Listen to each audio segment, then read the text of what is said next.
Hello everyone. So I am back with the topic participles. We have already done the gerunds and now we are going to start with non-finite participles. Participle is a verb that can be used as an adjective. Okay. First thing सबसे important चीज कि adjective की तरह इसको use किया जाता है. अभी आपने जेरंड्स पढ़े थे उसमें बताया गया था कि जो जेरंड्स हैं उनको हम नाउन की तरह यूज करते हैं. ठीक है. इस चीज को बिल्कुल दिमाग में हमने क्लियर रखना है कि ये जो नॉन फाइनाइट्स हम पढ़ रहे हैं जेरंड पार्टिसिपल्स और आगे इन्फिनेटिव पढ़ेंगे ये मेन वर्ब का काम कभी नहीं करते. ये जो मेन सब्जेक्ट होता है उससे हमेशा दूर रहते हैं क्योंकि इनका मेन वर्ब से टेंस से ये उससे गवर्न नहीं होते है ना. तो याद रखिए ये एडजेक्टिव का काम करते हैं, डबल पार्ट ऑफ स्पीच है ये, और वर्ब टेंस का काम करते हैं और पैसिव वॉइस का काम करते हैं. इसके तीन मेन ही यही है काम. बिल्कुल अपने दिमाग में क्लियर रखिए. सबसे पहले टू टाइप्स ऑफ पार्टिसिपल कौन से हैं? प्रेजेंट पार्टिसिपल और पास्ट पार्टिसिपल. प्रेजेंट पार्टिसिपल जिसमें आईएनजी लगता है और पास्ट पार्टिसिपल जिसमें ED D T E N और एन से जो खत्म होते हैं. अब आपको बिल्कुल भी कंफ्यूज होने की जरूरत नहीं है कि प्रेजेंट पार्टिसिपल और जिरंड दोनों एक से हैं. बिल्कुल कंफ्यूज नहीं होना है क्योंकि क्यों मैंने आपको पहले ही बता दिया कि जिरंड किसका काम करता है? नाउन का. और पार्टिसिपल किसका काम करता है? एडजेक्टिव का. तो नाउन जब कोई चीज नाउन के रूप में आएगी यानी कि वो सब्जेक्ट भी हो सकती है, ऑब्जेक्ट भी हो सकती है, कॉम्प्लीमेंट हो सकती है ना. उसके पूरे फंक्शन हमने याद किए थे. और प्रेजेंट पार्टिसिपल क्या है? एडजेक्टिव है. और थर्ड जो पार्ट नहीं है, टाइप नहीं है पार्टिसिपल्स का, लेकिन इसको पढ़ा जाता है संग में ही, परफेक्ट पार्टिसिपल. इसका फॉर्मूला क्या है? Having plus third form of the verb. अब आप देखो ये बेस फॉर्म क्या होती है वर्ब की? लव या टेक. इसमें एस लगा देते हैं, लव्स टेक्स, तो प्रेजेंट इंडेफिनिट बनता है. पास्ट फॉर्म क्या होती है? लव्ड टुक. लेकिन अब इसकी प्रेजेंट पार्टिसिपल फॉर्म क्या है? लविंग टेकिंग, है ना. पास्ट पार्टिसिपल फॉर्म क्या है? Loved taken. तो ये बहुत इजी है, इसको थोड़ा सा दिमाग देके चलना है कि यहाँ पे लविंग टेकिंग ये टेंस नहीं बना रहे हैं. ठीक है. इनका टेंस से कुछ भी नहीं लेना देना है. लविंग सन यानी कैसा सन? जो अपने माँ बाप को प्यार करता है, लविंग सन. तो समझ में आ गया.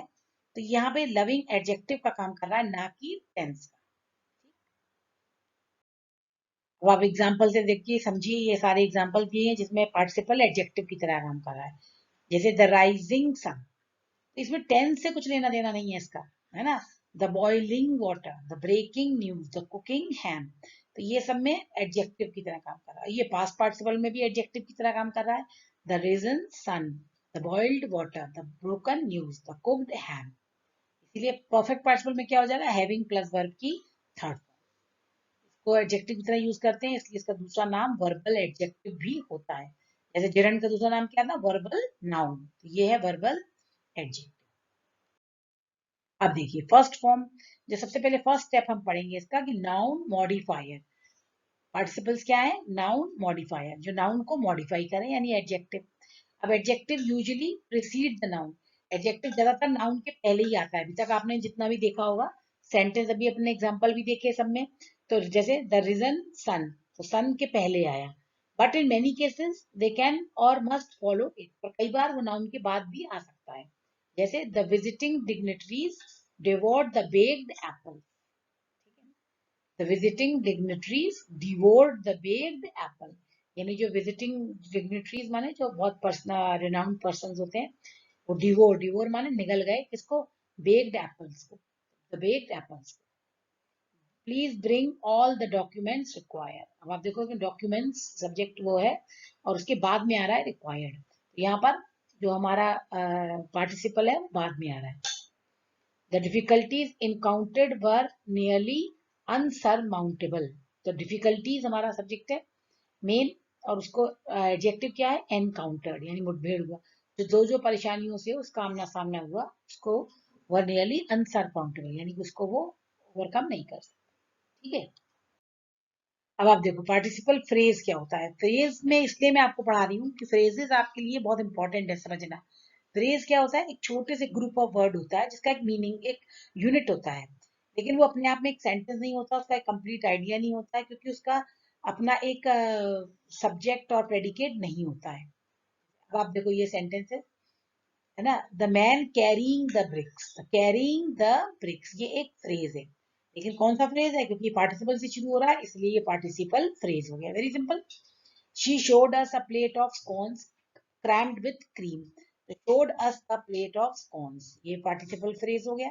तो जो पार्टिसिपल फ्रेजेस होते हैं वो भी एडजेक्टिव का ही काम करते हैं। Whistling the same tune as always, Ram touched the front of his cap with his four fingers. Whistling the same tune, ये फ्रेज हो गया। Stunned by the blow, तो ये फ्रेज हो गया stunned by the blow. Ravi quickly gathered his senses. तो समझ में आ गया। तो पार्टिसिपल फ्रेज भी एडजेक्टिव का ही काम करते हैं। ओके अब आपका सेकंड पार्ट इसका, अभी हमने एडजेक्टिव के रूप में पार्टिसिपल को पढ़ा। अब हम जब पढ़ते हैं कि उसका जो टेंस फॉर्म कौन सा है ना। Present participle and tense verb tenses, here are the verb tenses that are form using present participles. अब आप देखो, सिंपल पास्ट टेंस में I went, past progressive tense में I was going, past perfect में I had gone, past perfect progressive tense में I had been going. ठीक। अब ये देखो दूसरे वाले में सिंपल प्रेजेंट में भी आप देख लो, simple present progressive, progressive means continuous, perfect में और परफेक्ट कंटिन्यूअस में I go, I am going, I have gone या आई हैव बीन गोइंग।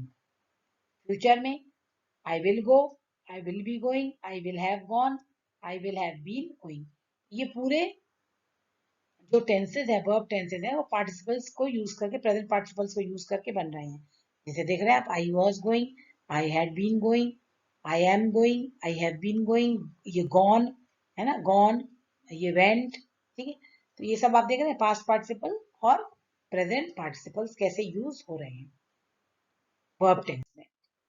अब पैसिव में तीसरा मैंने आपको बताया था कि इसका तीसरा मेन यूज कहाँ होता है, पैसिव में। पैसिव में आप देख लीजिए सब में आ रहा है ना, प्रेजेंट पार्टिसिपल आ रहा है और पास्ट पार्टिसिपल दोनों का यूज हो रहा है। देखो आप सिंपल पास्ट को जब आप करते हैं, देखो the cake was eaten this morning, तो वॉज ईटन, ईटन आ गया थर्ड फॉर्म। इन सब में ही थर्ड फॉर्म की यूज हो रही है। देखो आप ध्यान से, the cake was being eaten, क्योंकि पैसिव में पैसिव का फॉर्मूला ही क्या होता है, helping verb plus third form of the verb. तो जहां जहां पे third form of the verb आ रहा है वहां पे सब में ये यूज हो रहा है। तो ये मेन तीन हमने यूजेस कर लिए पास्ट पार्टिसिपल्स के। अब हम आते हैं परफेक्ट पार्टिसिपल में। परफेक्ट पार्टिसिपल मैंने जैसे ही बोला था कि इसको हमें ये नहीं सोचना चाहिए कि ये थर्ड टाइप ऑफ पार्टिसिपल है। एक ये कॉमनली यूज स्ट्रक्चर है ना, जो पार्टिसिपल्स के बारे में हमको बताता है। इसमें हैविंग के बाद हमेशा वर्ब की थर्ड फॉर्म आती है और ये ज्यादातर सेंटेंसेस के शुरू में ही आता है। ठीक है। हैविंग, जैसे आप देख सकते हैं, having taken, having eaten, having plain. Some more examples of perfect participle: having heard the news, he quickly sold his brother records collection. Having been promised a steak dinner, she looked less than impressed with a happy meal. Don't think of, ये मैंने आपको पहले बता दिया कि perfect participle को आप third form of the participle ना समझिए। अब आप इसके थोड़े रूल्स को देखेंगे कि प्रेजेंट पार्टिसिपल को बनाते कैसे हैं। सबसे पहला वाला है कि बेस में आईएनजी जोड़ के बनता है। ठीक है। I am working, he was singing, बहुत सिंपल है। अब आप ये सोच रहे होंगे ये टेंस है, आई एम वर्किंग। ठीक है, आई एम वर्किंग, या तो टेंस के मेन उसमें बना ही रहा है, वो बेस फॉर्म में वर्क के संग आईएनजी जोड़ के बन रहा है। ठीक। फिर ये वर्ब्स ऑफ मूवमेंट और पोजीशन के बाद ज्यादातर आता है। जैसे देखो, शी वेंट शॉपिंग। अब आप यहाँ पे देख सकते हैं कि ये टेंस से इसका कोई लेना देना नहीं है। शी वेंट, वेंट तो आपका कौन सा टेंस हो गया, पास्ट टेंस हो गया। अब शॉपिंग आ रहा है, शी वेंट शॉपिंग, यानी कि ये यहाँ पे पार्टिसिपल प्रेजेंट पार्टिसिपल के रूप में आ रहा है। लेकिन अब आपको क्या ध्यान देना है, जो वर्ब्स होती हैं यानी कि क्रियाएं, जैसे वेंट, ले, केम, ये सब वर्ब्स कैसी हैं, मूवमेंट वाली, पोजीशन बताने वाली। इन सब के बाद हम हमेशा प्रेजेंट पार्टिसिपल का यूज करते हैं। This construction is particularly useful with the verb to go. To go के संग ये बहुत पर्टिकुलरली बहुत यूजफुल होती है। To go fishing, to go shopping, to go swimming, to go running, to go dancing, है ना। तो ये ध्यान रखिए हमेशा। तो ये दो हमने इसके रूल्स पढ़ लिए, एक तो वर्ब के फर्स्ट फॉर्म के संग आईएनजी, दूसरा after the verb of movement and position. Next देखो, परसेप्शन के after the verbs of perception. Perception माने क्या होता है, जो हम परसीव करते हैं। जैसे हमने हेयर किया, देखा, स्मेल किया, जो हमारी परसेप्शन है, जो हमारी इंद्रियां हैं, उनसे रिलेटेड है ना।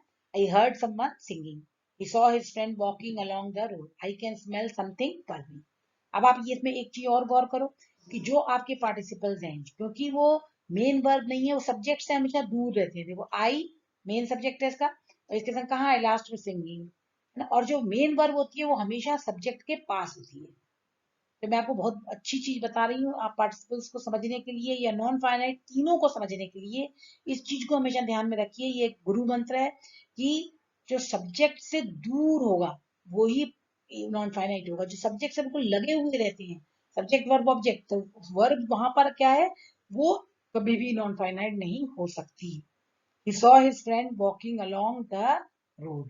He saw जो मेन वर्ब है, क्योंकि वो सब्जेक्ट के बिल्कुल नजदीक लगी हुई है और ये दूर है, ठीक है। Walking along the, I can smell something burning, I can smell something burning, यानी कि हम कोई चीज को स्मेल कर सकते हैं। तो यहाँ देख रहे हैं मेन वर्ब कौन सी है, आई कैन, लेकिन स्मेल क्या है, परसेप्शन वर्ब है, तो हमें मालूम पड़ेगी कि परसेप्शन वर्ब के बाद हमको पार्टिसिपल लगाना है, ठीक है। अब देखो एज एन एडजेक्टिव, ये हम बहुत बार पढ़ चुके हैं। It was an amazing film, कैसी फिल्म थी, अमेजिंग फिल्म थी। अ बिट वरिंग, है ना, when the police, it's a bit worrying when the police stop you, थोड़ी चिंता हो जाती है when police stops you. Dark billowing clouds often precede a storm, racing cars, burning house, setting sun, तो ये सब एडजेक्टिव के रूप में पार्टिसिपल आ रहा है। अब देखो जो वर्ब, ये बहुत इंपॉर्टेंट चीजें हैं जो मैं आपके लिए लाई हूँ। ये जब आप कंपटीशन लेवल पे कभी भी नॉन फाइनाइट्स का एग्जाम के लिए आप जाएंगे या ग्रामर में एरर फाइंडिंग के लिए जाता है, तो ये वर्ब्स आपको बहुत हेल्प करती हैं। आसानी से आप पता लगा लेंगे कि इन वर्ब्स के बाद में प्रेजेंट पार्टिसिपल आएगा कैसे। जो वर्ब स्पेंड और वेस्ट को, पहले मैंने आपको बताया परसेप्शन वाली, मूवमेंट वाली, और तीसरी कौन सी है, स्पेंड एंड वेस्ट वाली।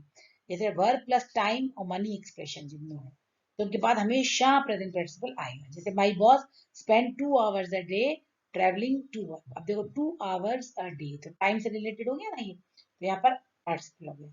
डोंट वेस्ट टाइम, तो वेस्ट से समझने तो गया प्लेइंग कंप्यूटर।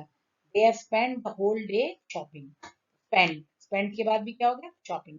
ये वर्ब्स आपको एकदम हिंट कर देती हैं कि इसके बाद प्रेजेंट पार्टिसिपल का यूज।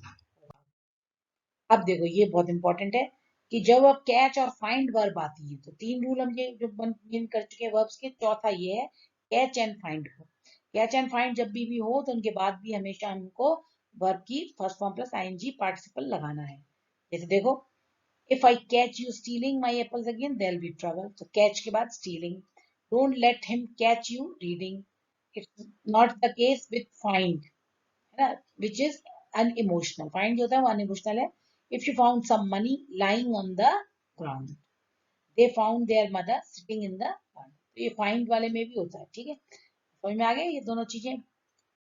अब नेक्स्ट देखो, अब ये बहुत इंपॉर्टेंट है कि टू रिप्लेस अ सेंटेंस। अब कई बार हम पार्टिसिपल्स को क्यों पढ़ें, एक हमारे मन में आता है कि हम इतने, ये हमको लग रहा है कंफ्यूजिंग, हम क्यों इसको पढ़ें। ये इसलिए है कि जब आप एक पूरे पार्ट ऑफ सेंटेंस को आप रिप्लेस कर सकते हैं, जब दो एक्शन एक ही समय पे हो रहे हैं और एक ही व्यक्ति के द्वारा हो रहे हैं, तो हम प्रेजेंट पार्टिसिपल को लगा के उनको डिस्क्राइब कर सकते हैं। तो ये आपको राइटिंग स्किल्स में आपकी ब्यूटिफिकेशन बढ़ाने के लिए बहुत इंपॉर्टेंट। जैसे आप देखो ये सेंटेंस है, they went out into the snow, they laughed as they went, ठीक। अब देखो ये दो बड़े बड़े सेंटेंस लिखने की बजाय आप एक सेंटेंस में लिख दो, they went laughing out into the, कितना खूबसूरत सेंटेंस बन गया, ठीक है ना। He whistle to himself, he walk down the road, whistling to himself, he went walk down the, ये सेंटेंस अच्छा भी लग रहा है और एक ही सेंटेंस में आपने पूरी बात कही। फिर व्हेन, जब एक एक्शन के बाद दूसरा एक्शन फॉलो हो रहा है और एक ही व्यक्ति कर रहा है, तो भी हम इसको यूज कर सकते हैं आराम से। जैसे ही पुट ऑन हिज कोट, उसने कोट पहना और वो घर छोड़ के चला गया, तो एक ही व्यक्ति दोनों एक्शन एक के बाद एक कर रहा है, तो बस सीधा लिख दो, putting on his coat he left the house, she dropped the gun and put her hands in the air, dropping the gun she put her hands in the air। तो आप देख रहे हैं कि ये सेंटेंसेस जो हैं, इनको आप बहुत ही छोटे में भी लिख पा रहे हैं और एक इनमें अपने आप में एक ब्यूटी भी आई है। जब आप अपनी राइटिंग स्किल्स की बात करते हैं, जब आपको लिखना होता है, तो लंबे लंबे सेंटेंस लिखने की बजाय प्रेजेंट पार्टिसिपल्स को यूज करिए। बस ये याद रखिए कि एक एक्शन के बाद दूसरा एक्शन तुरंत होना चाहिए और एक ही व्यक्ति के द्वारा होना चाहिए। अब प्रेजेंट पार्टिसिपल्स में आप ये एज और सिंस को भी हटा दीजिए। एज और सिंस लगा लगा के सेंटेंस बनाने की जरूरत नहीं, बिकॉज लगा के जिसमें आप एक्सप्लेन कर रहे हैं, देखा, समझ में आया आपको। तो ये एज सिंस बिकॉज, ये ऐसे शब्दों को भी आप कर सकते हैं। जैसे feeling hungry, he went into the kitchen and open the fridge, क्या हुआ, उसको भूख लगी, वो किचन में गया, उसने फ्रिज को खोला। अब आप ये लिखने की बजाय he went to the kitchen because he was feeling hungry, then he opened the fridge, इतने लंबे लंबे सेंटेंस बनाने की बजाय आप जो है सीधा इसको शॉर्ट में करके लिख सकते हैं. Being poor, he didn't spend much on clothes. So आप ऐसे भी आप इतना लंबा सेंटेंस लिखें, he did not spend much money on the clothes because he was very poor, he had no money. ये सब इतना लंबा लिखने की बजाय शॉर्ट में लिख दो. Being poor, he didn't spend much on clothes. Knowing that his mother was coming, he cleaned the flat. जब उसे पता लगा माँ आ रही थी तो उसने अपना फ्लैट क्लीन कर लिया. इतना लंबा लिखने ही cleaned the flat because his mother was coming and since she was very strict he was, ऐसे लिखने की बजाय एक शॉर्ट में और एक कंसाइज वे में लिखने का बहुत ही अच्छा तरीका है जो हमको प्रेजेंट पार्टिसिपल सिखाता है. फिर अब हम ये कुछ सेंटेंस देखेंगे कि कैसे हम बड़े बड़े सेंटेंसेस को ज्वाइन करते हैं. प्रेजेंट पार्टिसिपल्स एक्चुअली में राइटिंग स्किल्स को इम्प्रूव करने के लिए बहुत इंपॉर्टेंट हैं. पार्टिसिपल्स जैसे हमने बोला the boy saw a snake he screamed, इसको आप कैसे लिख सकते हैं? Seeing a snake the boy screamed. She worked hard she won the first prize. Having worked hard she won the. अब इसमें क्यों एक में क्या कह रहा है? शी वर्कड हार्ड, उसने मेहनत करी और उसने प्राइज जीता. ये दोनों ही सेंटेंस आप देखो कौन से टेंस में है? Worked hard past tense, she won the prize past tense. तो अब इसको हम परफेक्ट पास्ट में क्यों नहीं बदलते? Having worked hard she won the prize, यानी कि उसने वर्क हार्ड किया और प्राइज जीता. The merchant jumped on his horse he rode to the market. अब ये देखो इसमें भी दोनों, द मर्चेंट जो था उसने घोड़े पे जंप किया, he rode to the market. तो क्या jumping on his horse the merchant rode to the. The thief cut through the padlock, he opened the wooden door. Cutting through the padlock, the thief opened the wooden door. समझ में आया? तो ये इस तरह से हमने प्रेजेंट पार्टिसिपल लगा लगा के ये सेंटेंसेस को बना दिया. He disguised himself as a cleaner. He entered the bank. अब इसमें देखो उसने अपना भेष बदला और उसने फिर उसने क्या किया? वो बैंक में एंटर किया. तो क्या हुआ? Having disguised himself as a cleaner, he entered the bank. He drove as quickly as possible. She arrived just in time. Driving as quickly as possible, she arrived just in. तो I hope आपको ये समझ में आ गए होंगे अच्छे से कि इनका हम यूज क्यों करते हैं और इसको आप लगातार पढ़ते रहिए. अभी हमारे आने वाले वीडियोस में हम आपको इन्फिनेटिव्स पढ़ाएंगे. उसके बाद मैं आपको तीनों का यूज करना और इनमें क्या क्या इसके हिट पॉइंट्स हैं वो बताऊंगी. तो keep subscribing and follow the videos. Thank you. Have a nice day.